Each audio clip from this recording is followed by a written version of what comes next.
Hello friends, स्वागत है आपका स्मार्ट एजुकेशन चैनल में। जैसा कि फ्रेंड्स आपको पता है कि हम जो है एमपीटीएट की मैथ्स की बुक सॉल्व कर रहे हैं। तो पिछले टॉपिक में मैंने जो है आपको एलसीएम एचसीएफ टॉपिक जो है उसको समझा दिया था और आज हम इस बुक के क्वेश्चन सॉल्व करने वाले हैं। उससे पहले मैं आपको परीक्षा ऐप के बारे में बताना चाहूँगा। यह ऑल इंडिया लेवल कंपटीशन की तैयारी के लिए बेस्ट ऑनलाइन टेस्ट सीरीज उपलब्ध कराता है। साथ ही इस पर एमपी बैक 3 की तैयारी के लिए भी टेस्ट सीरीज उपलब्ध हैं, जिसे आप 299 में परचेज कर सकते हैं। लेकिन यदि आप स्मार्ट ED50 कोड का यूज करते हैं तो आप 50% छूट के साथ इसे 149 में ले सकते हैं। डिस्क्रिप्शन में परीक्षा ऐप का लिंक दिया गया है, आप वहाँ से परीक्षा ऐप को इंस्टॉल कर सकते हैं। तो ये 9th टॉपिक था लघुत्तम समावर्तक महत्तम समावर्तक। इसके मैंने जो है आपको थोड़ा थोड़ा समझा दिए थे कि किस प्रकार से निकालते हैं, और ये हमारे जो है क्वेश्चन है जो इस बुक में दिए गए हैं, तो हम आज सॉल्व करने वाले हैं।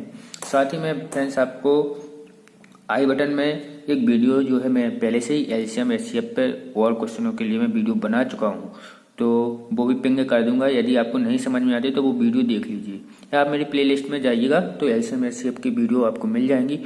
उसमें और प्रकार के क्वेश्चन आंसर भी मिल जाएंगे। और यदि आप वो वीडियो देख लेते हैं और उन क्वेश्चनों को समझ लेते हैं तो ये क्वेश्चन तो बहुत ही मामूली ही आप पे बन जाएंगे तुरंत। मैंने जूम किया है आपको ताकि क्वेश्चन देखे जाएं। तो क्वेश्चन शायद आपको पहला क्वेश्चन अच्छे से दिख रहा होगा। मैं पेज ले लेता हूँ ताकि समझाता जाऊँ आपको। पहला क्वेश्चन है हमारा 36, 54 और 60 का सबसे छोटा सर्व गुणज भागे भागे का निशान है, यहाँ डिवाइड भाग का निशान दिया गया है 90 बराबर है। मतलब एक बात याद रखिएगा, हमेशा एलसीएम और एचसीएफ लिख के नहीं आएगा क्वेश्चन में कि एलसीएम निकालिए या एचसीएफ निकालिए। तो यहाँ पे मैं आपको बता दूं, जब भी सबसे छोटा पूछे तो एलसीएम निकालना है, जब भी सबसे बड़ा पूछे तो एचसीएफ निकालना है। सबसे छोटा क्यों होता है ये भी मैं समझा चुका हूँ पिछली वीडियो में। सबसे बड़ा क्यों होता है एचसीएफ, वो मैं समझा चुका हूँ आपको। तो जब भी क्वेश्चन में यदि छोटे से छोटा पूछे या छोटा पूछे तो समझ जाइएगा कि एलसीएम पूछा है, और जब भी बड़ा पूछे या बड़े से बड़ी संख्या पूछे तो वो एचसीएफ निकालना है। ठीक है, तो यहाँ पे पूछा है 36, 54 और 60 का सबसे छोटा सर्वगुणज, मतलब एलसीएम इसका निकालना है। इसमें उसके बाद है भाग 90 के बराबर है, तो भाग देना है इसमें।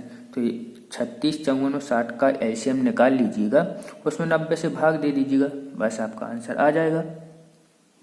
कि इसको करके बताना पड़ेगा बिल्कुल, क्योंकि मैंने बोला था पिछली वीडियो में कि मैं छोड़ते जाऊंगा क्वेश्चन, तो क्योंकि जो सिंपल हैं तो उनको क्या करना है, आप लोग कीजिएगा, जल्दी क्वेश्चन हो जाएंगे टाइम से। तो 36, 54 और 60 का आपको क्या लेना है एलसीएम, और उसमें भाग दे देना है 90 का, आपका आंसर आ जाएगा। उसके बाद सेकंड क्वेश्चन है, वह छोटी से छोटी संख्या कौन सी होगी जो पूर्ण वर्ग हो तथा 10, 12, 15, 18 से विभाजित हो।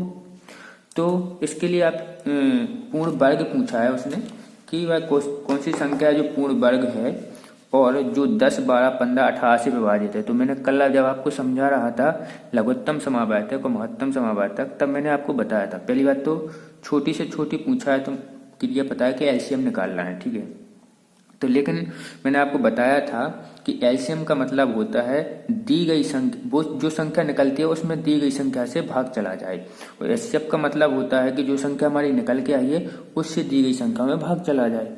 तो यहाँ पे वही बोल रहा है कि वह छोटी संख्या कौन सी है जो पूर्ण वर्ग है, मतलब छोटी तो है लेकिन पूर्ण वर्ग चाहिए हो, जो 10, 12, 15 से 18 से विभाजित हो। सीधा सा क्वेश्चन है, आपको सिर्फ कुछ नहीं करना है इसमें, सीधा आपको एलसीएम निकाल लेना है। मैं लिख लेता हूँ क्वेश्चन का 12, 18। ठीक है, इसको हम निकालेंगे। 2 पंचे 10, 2 छंग 12, 15 में जाएगा 18, सॉरी 9, फिर हमारा 2 से नहीं जाएगा, 3 से जाएगा 5, 3 6 जाएगा इसमें, सॉरी 3 5 15, काट लेते हैं, 3 3 9, जल्दी निकल जाएगा। अब 2 3 और 5 है ना, 5 से काटते 1 2 1 3, तो हमारे क्या क्या बच गए यहाँ पर दिख रहा है आपको। यहाँ पर मैं लिख देता हूँ, यहाँ पे आ गया हमारा 2 × 2, एक ये है एक ये, 3 × 3, एक 3 3 और × 5। अब पूर्ण वर्ग के लिए आप लोग जानते हैं वर्ग का मतलब होता है स्क्वायर पावर 2। तो यहाँ पे 2 की पावर भी बन रही है 2, 3 की पावर भी बन रही है 2, लेकिन 5 की पावर नहीं बन रही है। तो मल्टीप्लाई 5 और करना पड़ेगा हमें, तब जाके ये पूर्ण वर्ग हो जाएगा। देखिए जब इनका मल्टीप्लाई, देखिए आया तो हमारा इतना ही था, लेकिन इसमें 5 का और हम एक्स्ट्रा में गुणा करेंगे, क्योंकि पूर्ण वर्ग बनाना है और पूर्ण वर्ग के लिए हमें 5 के साथ का जोड़ा नहीं है। तो 5 के साथ का जोड़ा हमने लगा दिया। जब इसका मल्टीप्लाई करेंगे तो 900 आएगा हमारा। कितना है? 900। तो इसका आंसर जो है डी है हमारा, दूसरे का आंसर डी है। थर्ड हमारा 1/3, 2/9, 5/6 तथा 4/27 का लघुत्तम समावर्तक क्या हुआ? तो ये भिन्नों के रूप में दिया गया और मैंने आपको फॉर्मूला कल बताया था कि एलसीएम पूछे तो क्या करते हैं, अंशों का लासा बटे में हरों का मासा, और यदि मासा पूछे तो अंशों का मासा बटे में हरों का लासा। तो हमेशा जो भी पूछता है तो अंशों का हम वही निकालते हैं। जैसे लासा पूछे तो अंशों का लासा निकालेंगे और मासा पूछे तो अंशों का मासा निकालेंगे। ठीक है, क्वेश्चन आपको दिख रहा है ना? ठीक है, ठीक। तो चलिए इसको हम सॉल्व कर देते हैं। क्वेश्चन लिख लेता हूँ मैं पहले। 1/3, 2/9, 5/6, 4/27। ठीक है, उसने पूछा है इनका क्या है, लासा ज्ञात करना है। तो इसमें अंश कौन है हमारे, ऊपर वाली संख्या को अंश बोलते हैं, नीचे वाली को हर बोलते हैं। फॉर्मूला चाहूँ तो लिख दूँ फिर से, आप लोगों को याद आ जाए, वैसे होगा याद। यदि लासा पूछे, लासा के लिए, तो अंशों का लासा अपॉन में हरों का मासा। ठीक है, राइटिंग पे ध्यान मत दीजिएगा, जल्दी जल्दी करना है आपको। जब आप वहाँ पे क्वेश्चन सॉल्व करेंगे कंप्यूटर पे, तो फटाफट करने की कोशिश कीजिए, प्रैक्टिस कीजिएगा, जल्दी जल्दी हो। ठीक है, यहाँ तो आपको समझा रहा हूँ इसलिए थोड़ा। तो लासा के लिए ये होता है, मासा के लिए पूछे तो अंशों का मासा हो जाएगा, हरों का लासा। जो भी पूछता है, यदि लासा पूछता है तो अंशों का वही निकालते हैं हम, और बस नीचे वाले का हम उसका उल्टा निकाल लेते हैं। ठीक, तो क्वेश्चन हमारा था 1/3, आपको दिख रहा है ए। तो इसमें अंश है हमारे 1, 2, 5 और 4। 1, 2, 5, 4 का हम क्या निकालेंगे, लासा। 1, 2, 5 और 4 का लासा निकलेगा हमारा 4 पंचे 20। ना मानो तो आप इसका एलसीएम ले लीजिए, 1 का 1, 1, 5, 2 दूनी 4, फिर 2 आ जाएगा, 1, 5, 1, फिर 5 से निकलेगा तो हमारा आएगा 1, 1, 1, 1 आ जाएगा। 5 दूनी 20 आ गया ना हमारा, कितना 20 आ गया, लासा हमारा 20 आ गया। इसके बाद आना है हमारा हरों का मासा। तो हरों का मासा निकलेगा हमारा 3। कैसे बता देता हूँ अभी, हर मासा निकलेगा 3। तो इसका जो आंसर निकलेगा हमारा वो है फॉर्मूले के हिसाब से अंशों का लासा, तो लासा 20 निकला, तो अपॉन में हरों का मासा 3। ठीक है, 20/3 हमारा आंसर आएगा। अब देखिए मासा कैसे निकल आया है, तुरंत आप देख रहे हैं। मासा का अर्थ होता है ऐसी संख्या जिससे दी गई संख्या कट जाए। ठीक है, पूर्णतः कट जाए, और बड़ी से बड़ी संख्या होती है वो। तो 3 से हमने भाग विधि से देख लेते हैं। भाग विधि से मैंने आपको समझाई थी पिछले वीडियो में, भाग विधि क्या होती है। 3 से भाग देंगे हम 6 में, पूर्णतः कट जाएगी। 3 यहाँ पे दे देते हैं, आपको बिल्कुल बता देते हैं करके। 3 से भाग देंगे 6 में, 3 दूनी 6 कट गया, मतलब 3 से ही भाग देंगे हम किस में, 9 में, क्योंकि हमारे जो संख्या है वो कौन कौन सी है, 3, 9 और 6 और 27। तो हमेशा इसको हमने बोला था कि लाइन से लिख लीजिए 3, 6, 9 और 27। ठीक है, अब 3 से 9 में, 3 3 का 9 कट गया, तो फिर से 3 का भाग देंगे हम 27 में। 3 का भाग क्या में देंगे, 27 में। 3 9 27, मतलब 3 से सारी संख्याएं कट गई हमारी। तो हमारा इसका मासा कितना निकलेगा, यही 3 निकलेगा। तो फॉर्मूले के हिसाब से 20 जो हमारा लासा आया और 3 हमारा मासा आया, तो आंसर है हमारा इसमें तीसरे का सी ऑप्शन है। अब आते हैं हम चौथे क्वेश्चन पे। अब जो इम्पोर्टेंट क्वेश्चन है उन्हीं को करवाने वाला हूँ। मैंने थोड़ा लगाया, लेकिन बताता मैं जाऊँगा सब क्वेश्चनों को कि कैसे हल करना है, आप पे हो जाएंगे। दो संख्याएं 3:4 के अनुपात में है। ठीक है, 3:4 के अनुपात में है, समझिएगा 3:4 के अनुपात में है, तथा इनका लघुत्तम समावर्तक 84 है। तो बड़ी संख्या कौन सी है। उसने पूछा है कि दो संख्याएं हैं जिनका अनुपात 3 और 4 है, और इनका लघुत्तम समावर्तक हमको दिया गया है, तो सबसे बड़ी संख्या कौन सी है। तो सबसे पहले आपको थोड़ा अनुपात समझना होगा। अनुपात वाले जब हमारा टॉपिक आएगा तो मैं अनुपात बता दूंगा, लेकिन अभी थोड़ा अनुपात समझ लीजिए, ठीक है। इस क्वेश्चन को सॉल्व करने से पहले थोड़ा सा अनुपात समझ लीजिएगा। अनुपात होता क्या है, अनुपात है क्या। अनुपात यदि सिंपल वर्ड में समझा जाए तो किसी संख्या का सबसे छोटा रूप अनुपात होगा। जैसे देख लेते, मान लेते दो संख्या है 5, 10। यदि मैं इसको अनुपात में बताना चाहूँ तो अपॉन में करूँगा मैं 5/10 या 5×5=10। मतलब ये किस अनुपात में, 1:2 में है, ठीक है, 1:2 में है, ठीक है। दोनों में तुलना कर दी हमने और सबसे छोटा रूप उसका ले लिया, तो वो क्या है हमारा 1:2। ये हो गया हमारा रेशियो, अनुपात। इतना तो आप समझ होंगे। इसका मतलब होता है अपॉन में आ जाता है, ठीक। अब यहाँ पर सॉल्व करने से पहले मैं आपको बता देता हूँ कि अनुपात को जैसे संख्याएं हैं, अपनी कोई भी संख्या है, अब इस अनुपात को यदि आपको संख्या में बदलना है, इतना याद रखिएगा, यदि इस अनुपात को आपको संख्या में बदलना है तो आपको क्या करना पड़ेगा कि वापस ये संख्या बन जाए हमारी। क्या करेंगे आप, 1 में भी किससे गुणा करेंगे, 5 में, 2 में किससे गुणा करेंगे हम 5 से, ठीक है। तो हमारा 5 आ जाएगा, यहाँ आ जाएगा 10। लेकिन यहाँ पर हमें संख्याएं पता है, यहाँ पर हमें क्या है, संख्याएं पता है। जब ये संख्याएं हमें पता नहीं होंगी, जब ये संख्या हमें पता नहीं होगी, तब हम इस अनुपात में किससे गुणा करें कि वो संख्या बन जाए। यदि अनुपात में ऐसी संख्या से गुणा हो जाए, ठीक है ना, जैसे 5 से मैंने गुणा कर दिया तो ये उसकी दोनों संख्या आ गई थी, मतलब दोनों में किसी एक सी संख्या से गुणा करते हैं। इतना आपको समझ में आ गया होगा कि अनुपात यदि दिया गया है तो दोनों में एक सी संख्या से गुणा करने पर वो दोनों संख्या के रूप में आ जाती है, ठीक है। लेकिन यदि ये संख्या नहीं दी गई होंगी तो हम किस संख्या से गुणा करेंगे, क्योंकि अभी तो पता था कि 5 ले आना है, 10 ले आना है, तो इसलिए 5 से गुणा कर दिया। लेकिन जब पता नहीं होगा तो वहां पर लोग या कोई भी है x मान लेता है, ठीक है। क्या मान लेता है, x, कि यदि हम x मान लेते हैं कि वो एक संख्या है जिससे गुणा करने पर क्या है हमारी संख्या में बदल जाएगा। तो यदि आप इसको x नहीं मानना चाहते तो कुछ और मान लीजिए। तो सेकंड वाले हमारा जो क्वेश्चन है, अभी मेरा फोर्थ वाला, शायद आपको दिखाने होगा सही, ये हमारा फोर्थ क्वेश्चन देख लीजिए। तो फोर्थ वाला जो हमारा क्वेश्चन है उसमें यही बोला है कि दो संख्या 3:4 के अनुपात में है तथा इनका लघुत्तम समावर्तक 84 है। इसमें से सबसे बड़ी संख्या कौन सी है। तो सबसे बड़ी संख्या बतानी है हमें कि कौन सी है। तो पहले तो हमें संख्याएं बनानी पड़ेगी, तो इसको सॉल्व कर लेते। 3:4 में के रूप में है और लासा हमारा दिया गया है इसका 84, ठीक है, लासा।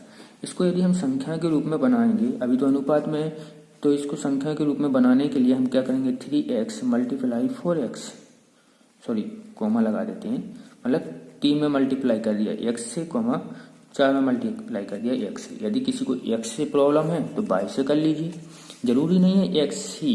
मतलब मैंने बताया ना कि x क्यों रखा मैंने, क्योंकि यहाँ एक संख्या मानते हैं और मानने वाली जगह पे x नहीं जरूरी है, y z जो भी आप किसी का नाम कुछ भी रख दीजिए यदि किसी को x से प्रॉब्लम है, क्योंकि बहुत से लोगों को x से प्रॉब्लम होती है, सर x कहाँ से आ जाता है। तो मैंने बताया कि ये x किसका स्वरूप है, मैंने अभी बता दिया कि वो उस संख्या का स्वरूप है जिससे हम इसमें गुणा करेंगे इन अनुपातों में तो हमारी ओरिजिनल संख्या आ जाएगी, ठीक है।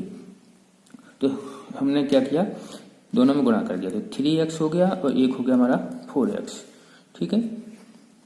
और हमारा लासा क्या है हमारा 84। अब याद रखिएगा ये तो हमें ज्ञात है लेकिन दो संख्या हमें ज्ञात है, ठीक है।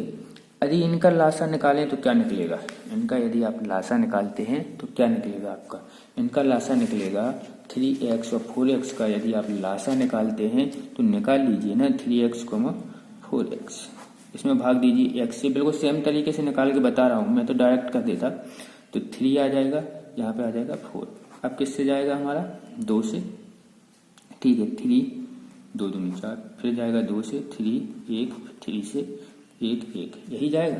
तो हम इसका अभाज्य गुणनखंड बनाएंगे तो क्या आएगा 2 मल्टीप्लाई 3 मल्टीप्लाई x, क्योंकि x भी है तो यही आएगा ना इसका लासा। अब गुणा कर लीजिए, 3 दूनी 6, 6 दूनी 12 और x 12x, एलसीएम कितना आया इसका 12x, और पहले से ही इन्हीं संख्याओं का एलसीएम हमें कितने दिया गया है 84। तो हमें पता है जब उसने दिया है तो इसका मतलब एलसीएम है तो इन्हीं संख्याओं का, प्रश्न में दिया गया है 84, हमने जो निकाला हमारा कितना निकला 12x। इसका मतलब ये है कि 12x जो है किसके बराबर है 84 के। जब 12x 84 के बराबर है तो x बराबर हमारा निकलेगा 84/12। अब भाग दे लीजिए 62 84, 7 हमें ज्ञात हो गया ना, x का मान कितना हो गया 7। अब उसने बोला सबसे बड़ी संख्या कौन सी है, तो अब x का मान हमें पता चल गया, ठीक है। जो आपने यहाँ माना था x y z कुछ भी जो भी माना था ऊपर, ठीक है, उस संख्या के स्थान पे वो संख्या हमने निकाल ली 7 है। तो एक हमारी थी 3x, एक थी 4x, x की जगह पे 7 रखेंगे तो 3 × 7, 4 × 7, 3 7 21, 7 चौके 28। तो हमारा जो है सबसे बड़ी संख्या क्या है 28। देख लीजिए ऑप्शन में 28 कौन सी है हमारी, फोर्थ वाले क्वेश्चन में ये है। फोर्थ वाला क्वेश्चन देखिए 28 कौन से सी नंबर पे, तो ये हमारी सी नंबर वाली कौन सी है 28। तो आपको समझ में, आई होप समझ में आ गया होगा कि 28 आंसर कैसे आ गया। इसके बाद है फिफ्थ क्वेश्चन। फिफ्थ क्वेश्चन आप देख लीजिए, थोड़ा और जूम कर देता हूँ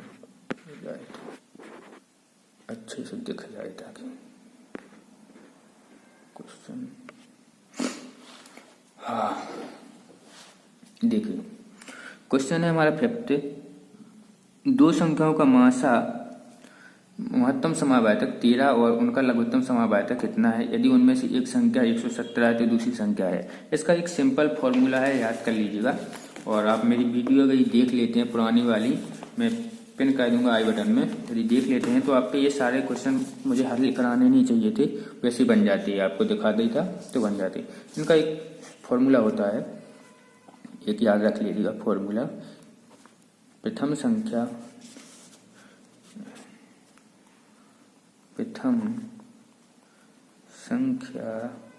मल्टीप्लाई दूसरी संख्या, सॉरी आपको दिखेगा नहीं, मैं जूम आउट कर देता हूँ, दूसरी संख्या बराबर लासा मल्टीप्लाई मासा, ठीक है, ये होता है इसका फॉर्मूला।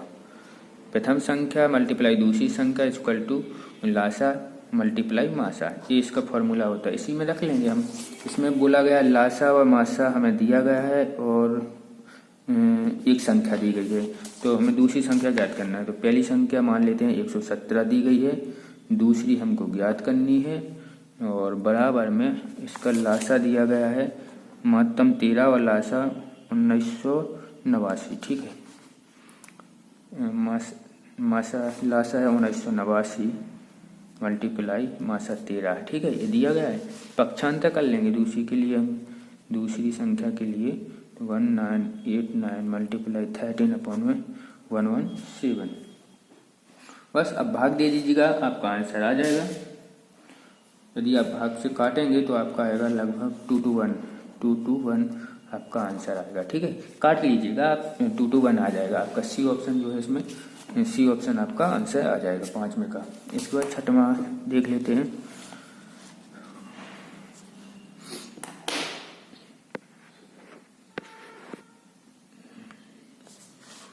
छठवां क्वेश्चन है हमारा 2/3 और 3/4 का लघुत्तम समावर्तक। तो ये भी भिन्न है, आप निकाल सकते हैं सीधे। लघुत्तम पूछा तो ऊपर का लासा निकालना है, मतलब अंशों का लासा। 3 दूनी 6 हमारा ये लासा आ जाएगा और मासा निकलेगा हमारा 1, है ना। तो 1 का भाग देंगे तो 6, मतलब डी ऑप्शन हमारा आंसर हो जाएगा। मासा 1 ही निकलेगा। दो लगातार प्राकृतिक संख्या यदि लगातार प्राकृतिक संख्याएं हैं तो उनका मासा 1 होता है, हमेशा याद रखिएगा, ठीक है। 3 और 4 का मासा क्या होगा हमारा 1 ही होगा। और लघुत्तम लासा हमारा 3 दूनी 6 आएगा, 1 का भाग 6 में देंगे तो 6 ही आ जाएगा, ठीक है। तीसरा हम 7वां क्वेश्चन कर लेते हैं। 3 चौराहों की ट्रैफिक लाइट क्रमशः प्रत्येक 1 मिनट 75 सेकंड और 90 सेकंड बाद बदलती हैं। यदि वे एक साथ 7:15 AM पर बदलें तो पुनः एक साथ कब बदलेंगे। वो बोल रहा है कि 3 लाइट लगी हैं और ट्रैफिक लाइटें लगी हैं, तो वो अलग अलग समय पर बदलती रहती हैं, ठीक है। लेकिन वो एक साथ बदल दी 7:50 पर तीनों एक साथ बदल गई, ठीक है। अब वो बोल रहा है पुनः ये जो है एक साथ कब बदलेंगी, तो इसको हमेशा एलसीएम से कर लेते हैं। मैं आपको बता देता हूँ, ऐसा कोई भी सवाल आए तो उसका एलसीएम से आप इसे आसानी से सॉल्व कर सकते हैं। 1 मिनट 75 सेकंड और 90 सेकंड है, ठीक है। साथ में क्वेश्चन कर रहे थे हम, आपको दिख नहीं रहा क्या? हाँ, साथ में क्वेश्चन 1 मिनट 75 सेकंड और 90 सेकंड, हाँ 90 सेकंड, ठीक है। और ये एक साथ बजी थी 7:50 पे, है ना, 7:50 AM पे बदली थी।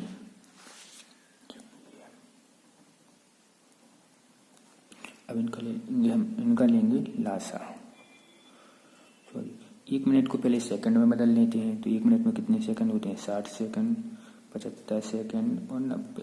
इनका लेंगे लासा, 2 से काट लेंगे तो 2 3 6, 75 जन के 3, 2 चौके 8, 2 पंचे 10, फिर 2 से काट लेंगे 15, 75, 45, फिर 3 से काट लेंगे 3 5 15 और 3 2 6 3 5 15, 3 1 3 3 5, फिर 3 से काटेंगे 5 25 और 3 5 15, तो 5 से काटेंगे 1 5। आपको दिख नहीं रहा, सॉरी मैंने ध्यान नहीं दिया, जूम है।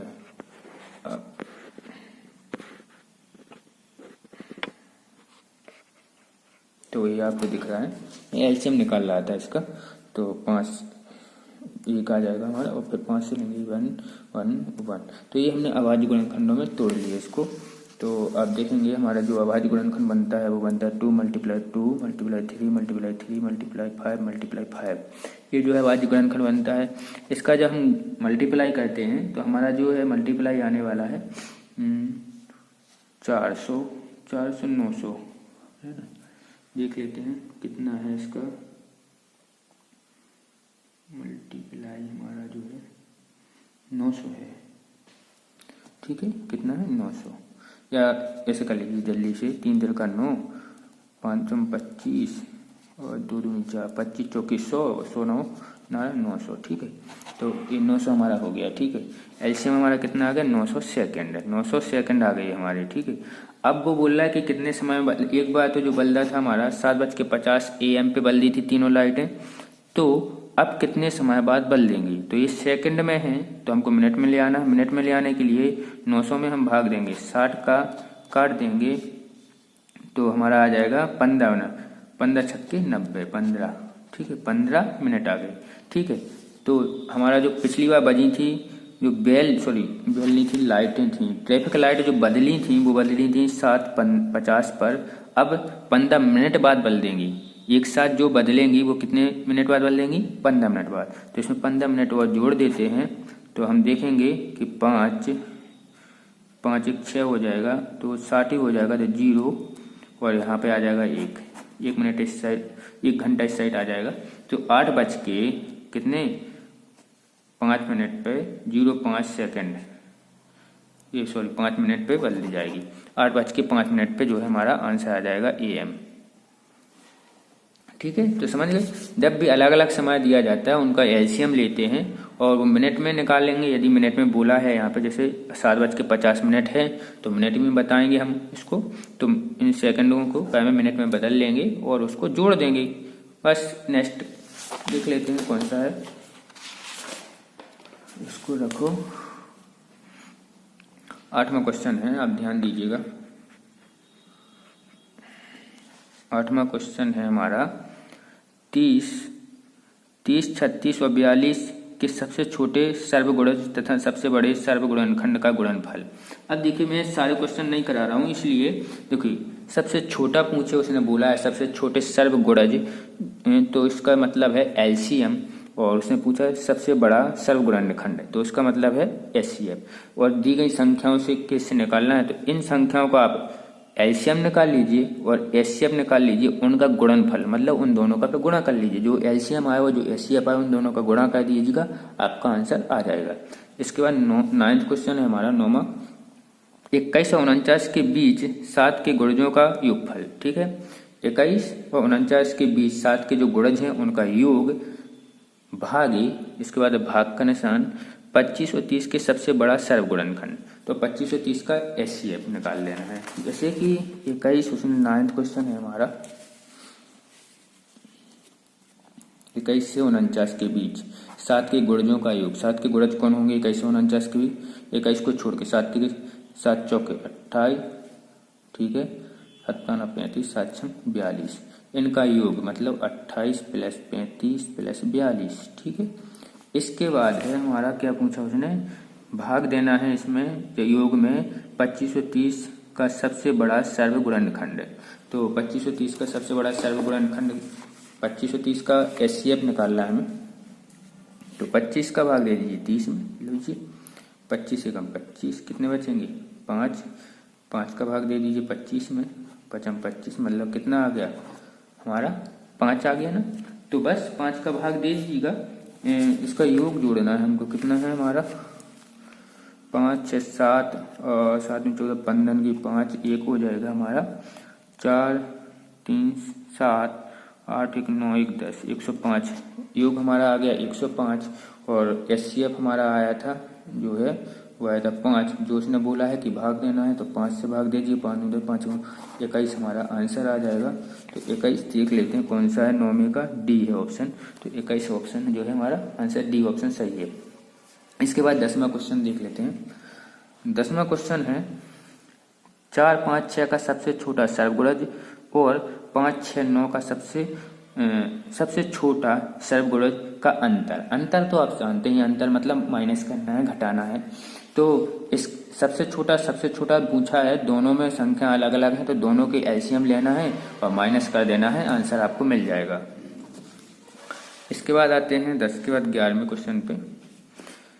यदि 65 और 117 का मासा इतने 65 या कह सकते हैं 65m माइनस 117 के रूप में दशा योग हो तो m का मान ज्ञात करना है। ये क्वेश्चन ठीक है थोड़ा, ठीक है।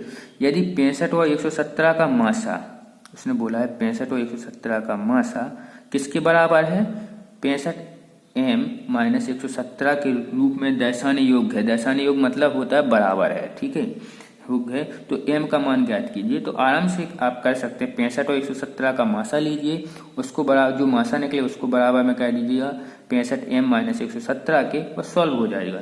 फिर भी चलिए कर लेते हैं इसको। जब हमें इसका मासा निकालना है तो ठीक है,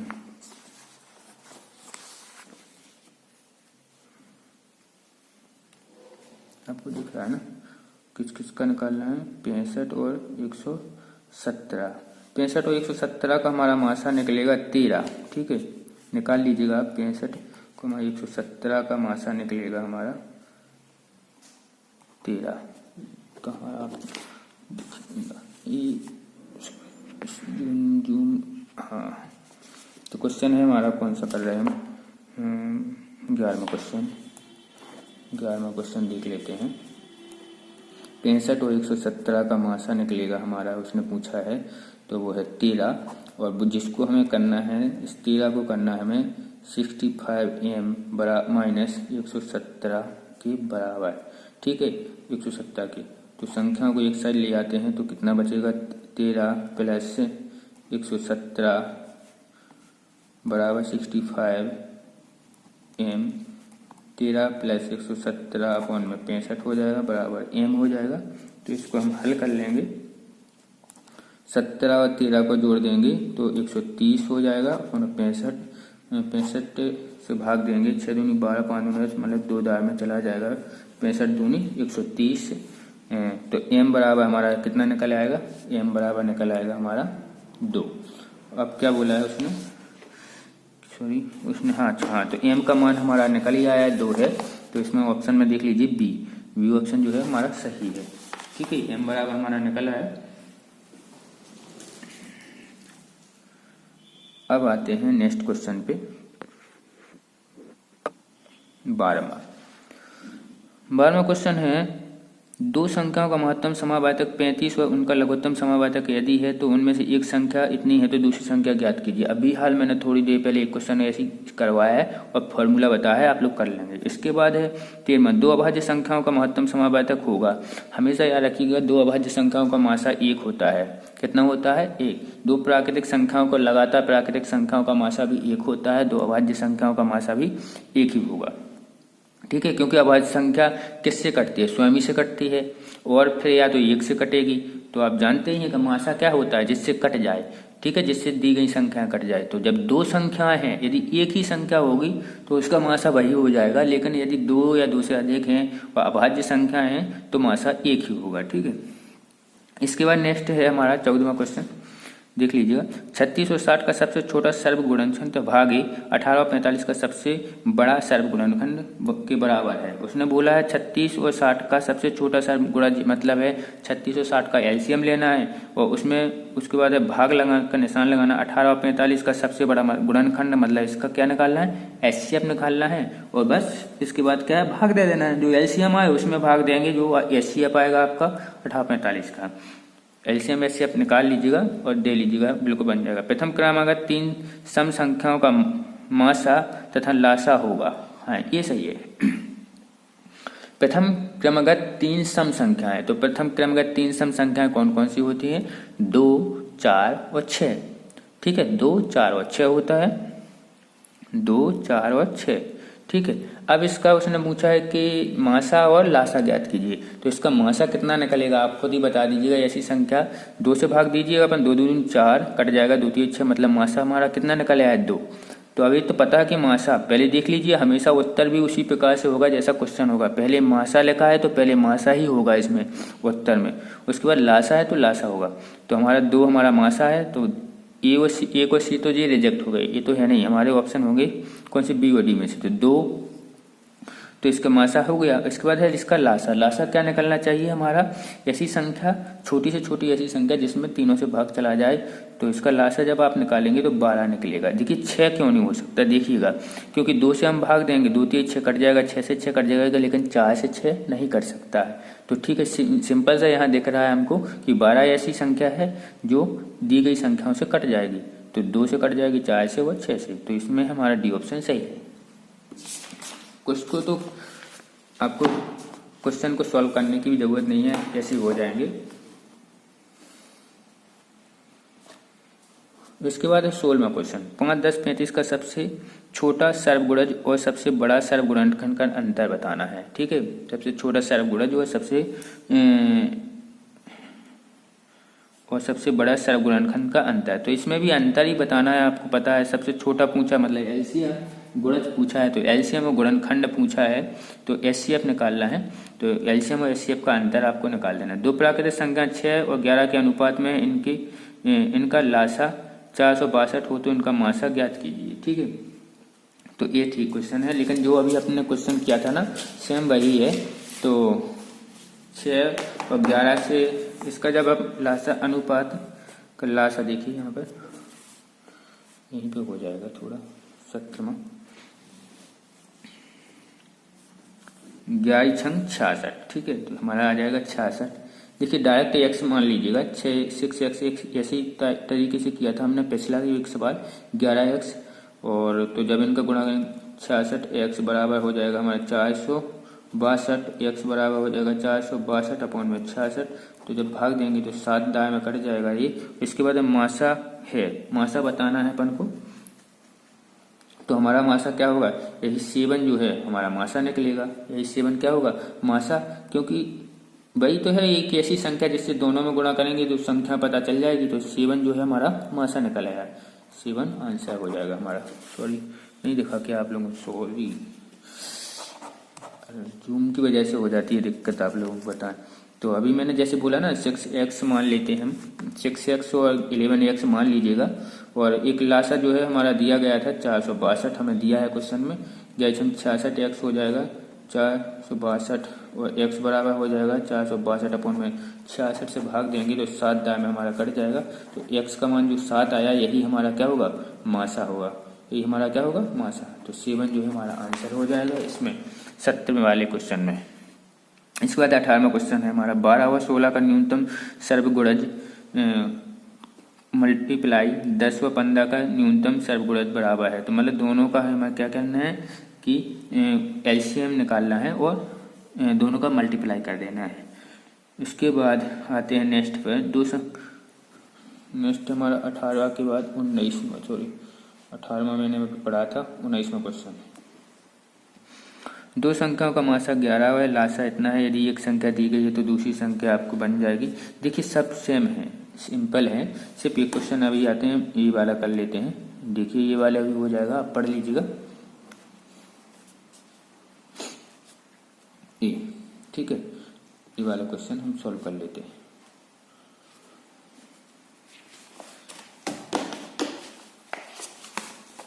तो हम इसमें क्वेश्चन उतार लेते हैं। 21वां क्वेश्चन आप देख लीजिएगा, हम उतार लेते हैं 21वां। x minus 1 x square minus 1 और एक्स क्यूब माइनस 1 का मासा ज्ञात करना है हमें, ठीक है, इसका मासा।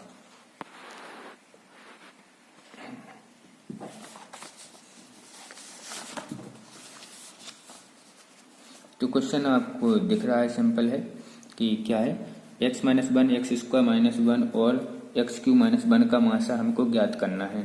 संख्या बनेगी और ये संख्या, इसका मल्टीप्लाई कर लेंगे तो एक्स स्क्वायर और 1 का भी स्क्वायर मान लेंगे तो x माइनस 1 1 हो जाएगा, x माइनस 1 और एक आ जाएगी x प्लस 1, ठीक है। एक तो ये हमारी होगी।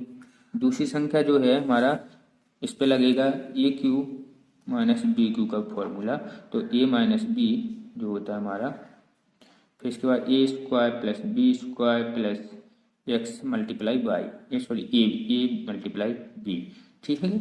तो ये फॉर्मूला लगेगा, तो इससे हमारा जो है संख्या बनेगी हमारी, इससे हमारी जो इस फॉर्मूला से ये संख्या बन जाएगी हमारी। दूसरी संख्या जो हमारी होगी x माइनस 1, इसके बाद आ जाएगा x square plus b square का मतलब है 1, ठीक है, प्लस एक्स, ए और बी का मल्टीप्लाई होगा, मतलब एक्स और एक का मल्टीप्लाई तो एक्स हो जाएगा। ये हमारा आ गया, ठीक है। ये दो संख्याएं दिख रही होंगी आपको, दोनों संख्या मैं छोटी छोटी लिख देता हूँ, x minus 1 x minus 1 x plus 1 comma x minus 1 x square plus 1 plus x, ठीक है। ये हमारी संख्या है। तो मासा का मतलब सिंपल होता है, आपने जैसे किसी भी संख्या में निकाल लीजिएगा, मतलब अब जब अभाज्य गुणनखंड में तोड़ते हैं, जैसे कोई भी संख्या है हमारी, कोई भी संख्या 5 है 25 है, तो 5 की 5 ही होगा, 5 25, 5 मल्टीप्लाई 5, तो क्या करते हैं, जोड़ा मिलाते हैं ना, दोनों संख्याओं में जो सेम जोड़े मिलते हैं उसी को हम मासा मानते हैं।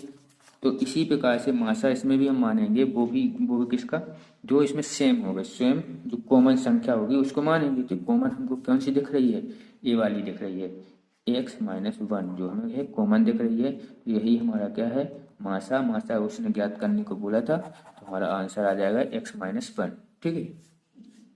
यदि लासा बोलता तो क्या करते, यदि लासा बोलता तो क्या आएगा हमारा, लासा में हमेशा याद रखिएगा कि कोई भी संख्या नहीं छोड़ते नहीं है, चूकेगी ही नहीं, हर संख्या को लेते हैं और जिसकी पावर सबसे बड़ी हो वो लेते हैं, ठीक है। तो यहाँ पर हम ले लेंगे एक एक्स माइनस 1, लासा के लिए बोल रहा हूँ मैं।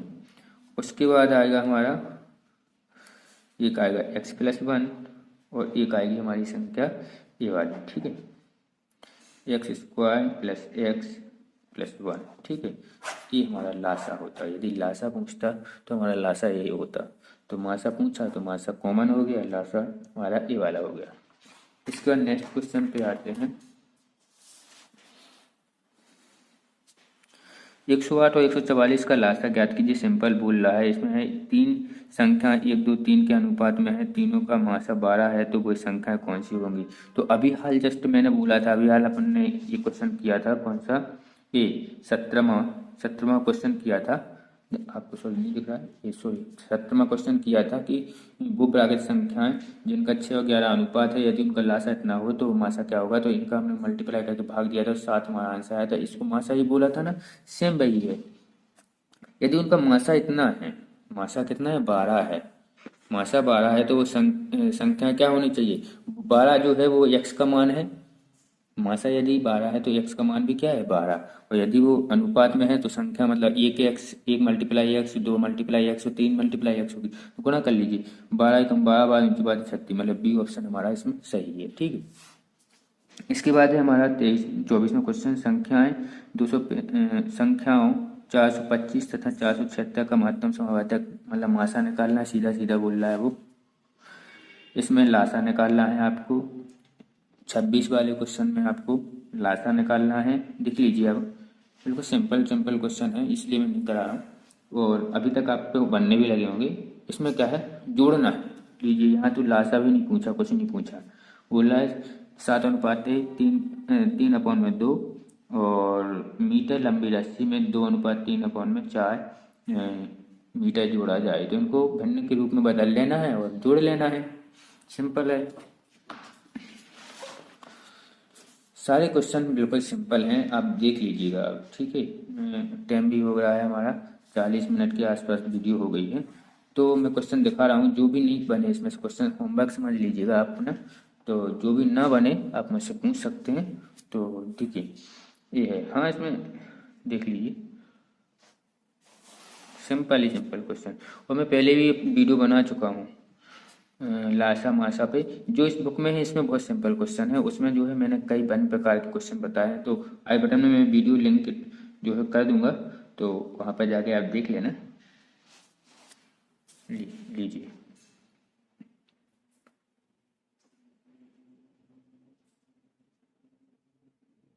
हाँ यहाँ पर देखिए 35 पे गोला इसलिए लगाया कि हमेशा अलग अलग तरीके से क्वेश्चन पूछते हैं। मतलब ऐसा नहीं जरूरी कि लासा मासा सबसे छोटी सबसे बड़ी ही पूछे, यहाँ पे थोड़ी देखिए अलग टाइप से पूछ लिया है वही। बिना कोई शेषफल के 99, 132 तथा 165 को भाग देने वाली बृहत्तम संख्या ज्ञात कीजिए। अब बृहत्तम का मतलब बड़ी, ठीक है, बस बहुत बड़ी से बड़ी संख्या ज्ञात कीजिए।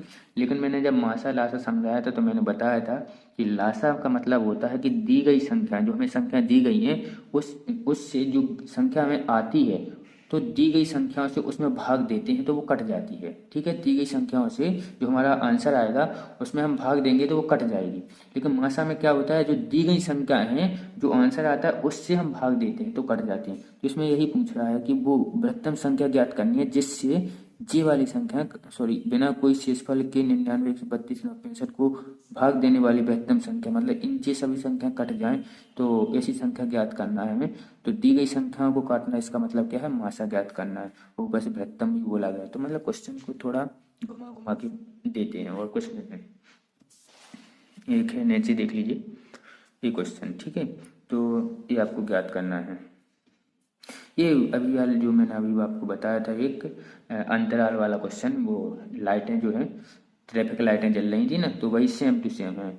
ठीक है, तो वही वाला क्वेश्चन है, तो आप इसको सॉल्व कर लीजिए कितने अंतराल में। तो आप इसका लासा निकाल लीजिएगा, आपका 180 निकलेगा, तो एक पद पे 180 के आसपास ही आपका जो है आंसर है। ठीक है, तो लासा निकालना है, अब आप पे हो जाएगा हमें लगता है। तो आप ये क्वेश्चन कर लीजिएगा। इसके बाद नेक्स्ट टॉपिक जो है वो है आंकड़ा प्रबंधन। देखो ये मैं दिखा देता हूँ, आंकड़ा प्रबंधन। तो आंकड़ा प्रबंधन में वैसे आना चाहिए औसत, प्रतिशत, यही सब कुछ पूछते हैं, अनुपात भी पूछता है। ठीक है, तो देख लेते हैं, हम क्वेश्चन कर लेंगे साथ में, थोड़ा थोड़ा समझते जाएंगे। तो नेक्स्ट टॉपिक में हम आंकड़ा प्रबंधन कराएंगे। Thanks for watching my video. यदि फ्रेंड्स पसंद आती है वीडियो तो प्लीज़ लाइक जरूर कर दीजिएगा और चैनल को सब्सक्राइब कर लीजिएगा। Thank you.